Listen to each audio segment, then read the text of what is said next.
በኢትዮጵያ የግብርና ምርቶችን ጨምሮ በሌሎች ጥሬ ዕቃዎች ላይ የኬሚካል ምህንድስና መሬት ላይ አውርዶ ተግባራዊ ለማድረግ የፖሊሲ ክፍተት ዋነኛው ተግዳሮት መሆኑን የኢትዮጵያ ኬሚካል መሐንዲሶች ማህበር ገልጿል። ማህበሩ ይህንን የገለጸው ከዛሬ መጋቢት 17 ቀን 2018 ዓ.ም ጀምሮ ለተከታታይ 3 ቀናት በተለያዩ ሁነቶች የሚያከብረውን 25ኛ ዓመት የምስረታ በዓሉን ባስጀመረበት መርሃ ግብር ወቅት ነው። ብሩክ አስቀናው በዝርዝር ተመልክቶታል። የኬሚካል ምህንድስና ጥሬ ዕቃዎችን በተለይም ግብርናና ማዕድንን ወደ ተፈላጊ ምርቶች ማለትም ወደ ምግብና መጠጥ፣ ማዳበሪያ፣ ሲሚንቶ፣ ኬሚካሎችና ማጽዳዎች ወደ መሳሰሉ ምርቶች ለመቀየር የሳይንስ ምህንድስና መርሆችን የሚጠቀም ዘርፍ ነው። በዚህ ዘርፍ የሚሰራው የኢትዮጵያ ኬሚካል መሐንዲሶች ማህበርም 25ኛ ዓመት የምስረታ በዓሉን ከዛሬ መጋቢት 17 ቀን 2018 ዓ.ም ጀምሮ ለተከታታይ 3 ቀናት የመንግስት ባለስልጣናት፣ የዘርፉ ባለሙያዎች፣ ምሁራን፣ ስራ ፈጣሪዎች፣ የኢንዱስትሪ ዘርፍ ተወካዮች በተገኙበት እንደሚያከብር ገልጿል።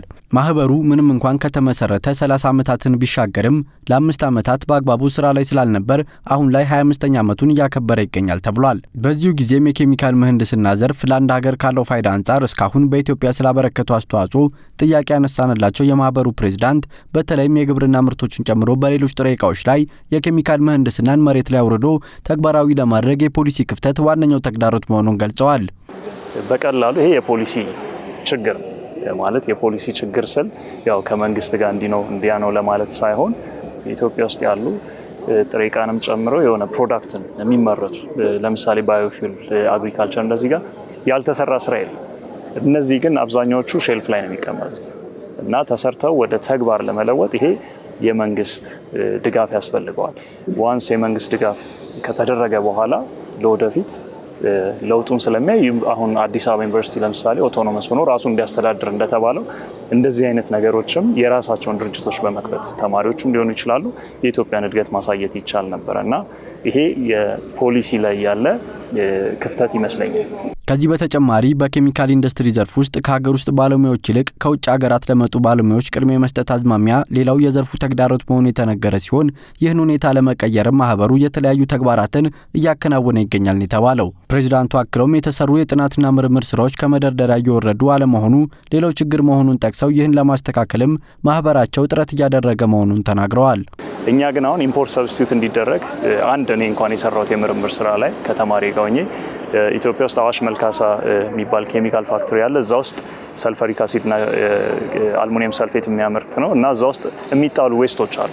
ሶ ከነዛ ዌስት ኤክስትራክት አድርገን ለምሳሌ ያመረትናቸው ሲልካዎች አሉ እዛው እነሱ ካምፓኒ ውስጥ ሄደን ሶ አብረን ከካምፓኒው ጋር እየሰራን ያመረትነውን ሲልካ ፊለር አድርገው ሞክረውት ሰክሰስፉል እንደሆነ አይተናል።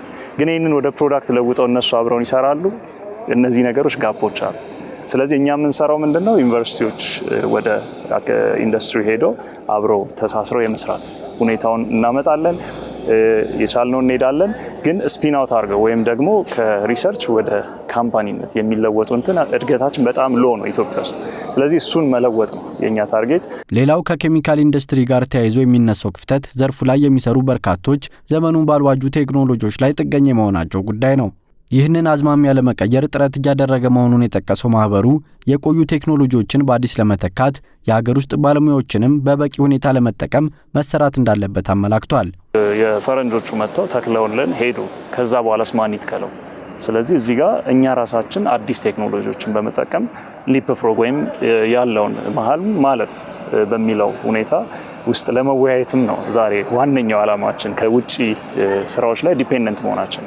ስለዚህ እነሱ ላይ ያለንን ጥገኝነት አቁመን እንዴት እንገንባ ነው። ብዙ ኢንጂነሮች አሉ፣ ሳይንቲስቶች አሉና የኛም ሀሳብ ስለሆነ ነው አብረን እንስራ እንጠቀም ያለንን አቅም የሚል ነውና ያለንን አቅም አለመጠቀም ነው። በሀገሪቱ በተለይ ከኬሚካል ጋር ንክኪ ያላቸውን ምርቶች ደረጃ ለማውጣት ከማህበሩ ጋር በጋራ እንደሚሰሩ የገለጹት የኢትዮጵያ ደረጃዎች ኢንስቲትዩት ዋና ዳይሬክተር መሰረት በቀለ በበኩላቸው ደረጃዎች በትክክል እንዲተገበሩ የኬሚካል ምህንድስና ዘርፍ አስተዋጽኦ የጎላ መሆኑን ተናግረዋል። አንደኛው እንግዲህ ማህበራት እንደ ባለድርሻ አካላት የምንወስዳቸው ናቸው። በተለይ እነሱ ማስተማሩ ላይም ስልጠና መስጠቱ ላይም ኮንሰልተንሲው ላይም ስራ ይሰራሉ። ከዛ ባሻገር ደግሞ ትልቅም ድምጽ አላቸው ማህበራት ስለሆኑ እነዚህ በተለይ አምራች ኢንዱስትሪው ላይ ኢንፍሉዌንስ የማድረግ አቅም ስላላቸው ደረጃዎች በትክክል እንዲተገበሩ መሬት ላይ እንዲወርዱ እንግዲህ የበኩላቸውን ድርሻ ይወጣሉ ማለት ነው።